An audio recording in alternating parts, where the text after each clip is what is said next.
and I can tell you. Hi everybody, how are you today? I am next on our Share-a-thon lineup, and I'm so excited to be here because this is the first Share-a-thon I have done in 3 months. And I will not lie, I'm feeling a little nervous because I feel kind of out of the sync. But I appreciate being able to be a part of this.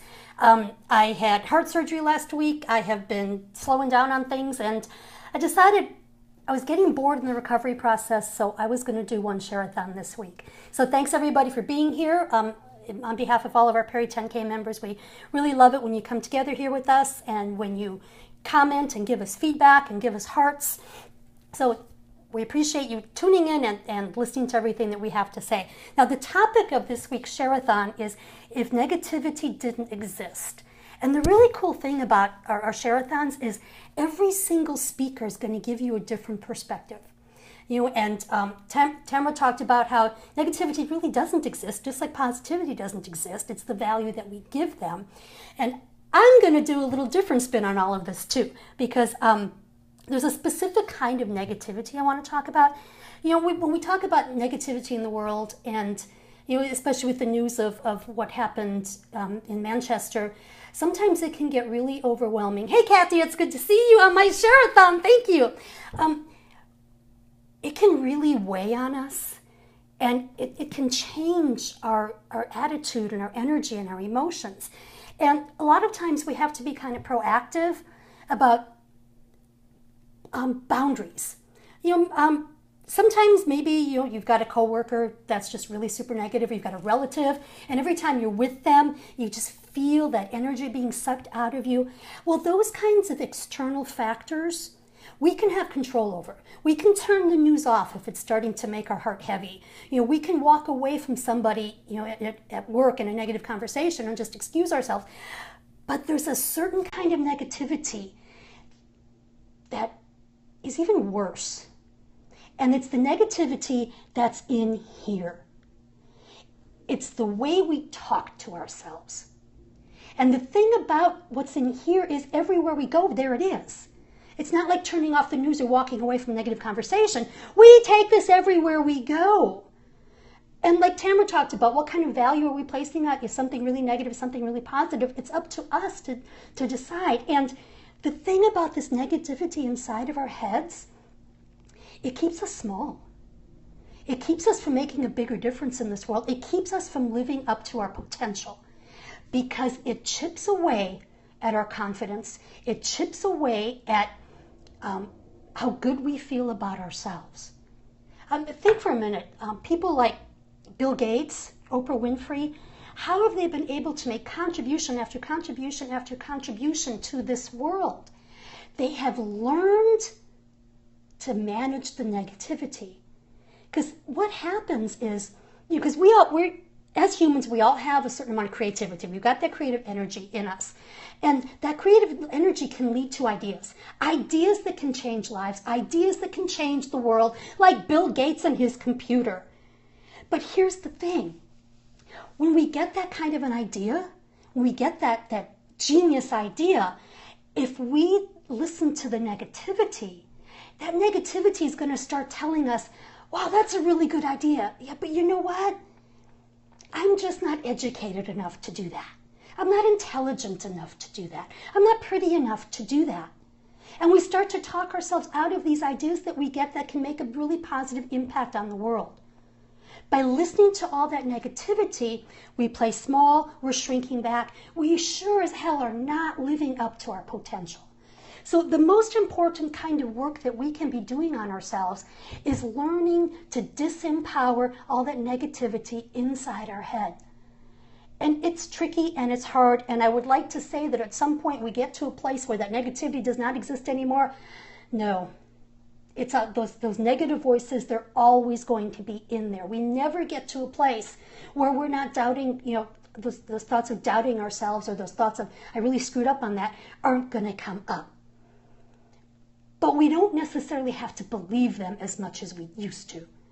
And the thing with, the topic today is if negativity didn't exist.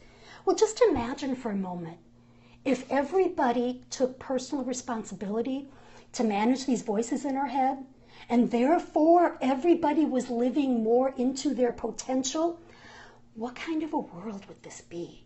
What kind of a world would it be if we had more Bill Gateses than less? And it all comes down to us taking personal responsibility by managing the negativity inside our heads. So that when we get that genius idea for something that's really going to make a difference, we can breathe life into it instead of doubting our ability to be able to fulfill that idea. And this concept of managing the voices in our heads, it's a game changer. When we can shut down that negativity, we become more confident. We feel good about ourselves. We start to feel that we're good enough. And therefore, we take bigger, bolder steps. And bigger, bolder steps can make a bigger difference in this world. Bigger, bolder steps have us living up to our potential rather than running from it because we doubt our ability to be able to do something. And like I said, these are always in our head, but just by the fact that those voices are there doesn't mean we have to give value to them by believing the crap that they're telling us. And what I'm saying is not necessarily easy. And it takes focus every single day to start changing those voices. But to be able to be in a place where you feel good being you, and when you get that genius idea, and you can say to yourself, yeah, make up a better story. Exactly, Jan. When you get that genius idea and you can say to yourself, you know what? I'm not perfect, but I'm fucking perfect enough to bring this out into the world. Instead of those voices of, well, no, I never really got a college education in that, and I'm not smart enough, and yeah, it's a really good idea, but I'm just not the person to bring it to fulfillment. Those are just the stories in our head, the things that we tell ourselves. We decide whether they're true or false, like Tama was talking about. Is something positive, is something negative? It depends. We get to make that choice. And by choosing to proactively start changing the voices in our head, we're giving ourselves permission to start living up to our potential. Maybe we really are an Oprah. It's just buried inside of us. We haven't given it the opportunity to blossom. But think about what the world would be like if we all stopped listening to the negative garbage in our own heads, telling us how insignificant we are, how undereducated we are, how ordinary we are, and instead start to be extraordinary by changing the dialogue in your head. And it does take some effort, and this is something that I do. Yes, follow Jan. She's up next. I was just about to ask her to, because I've got 2 minutes left. Jan's up next, and there's her. She's right there in the comments, so make sure you're following her so you get the notification.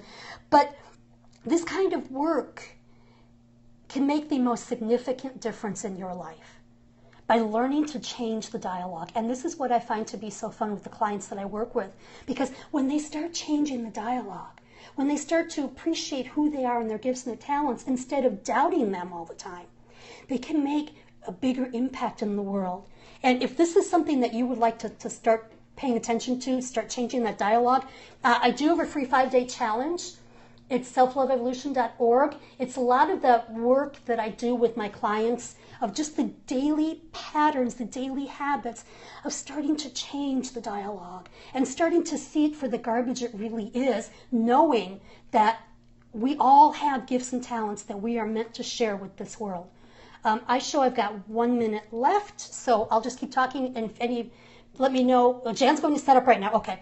But what I find to be so rewarding and fulfilling about doing this kind of work with women is that it doesn't take long before their world starts to change. Because when you can change your beliefs, when you can change those thoughts inside your head, it starts changing what you attract. You start attracting more opportunities. You start attracting more clients. You start attracting the relationship you've been longing for, because it all comes down to how you feel about yourself.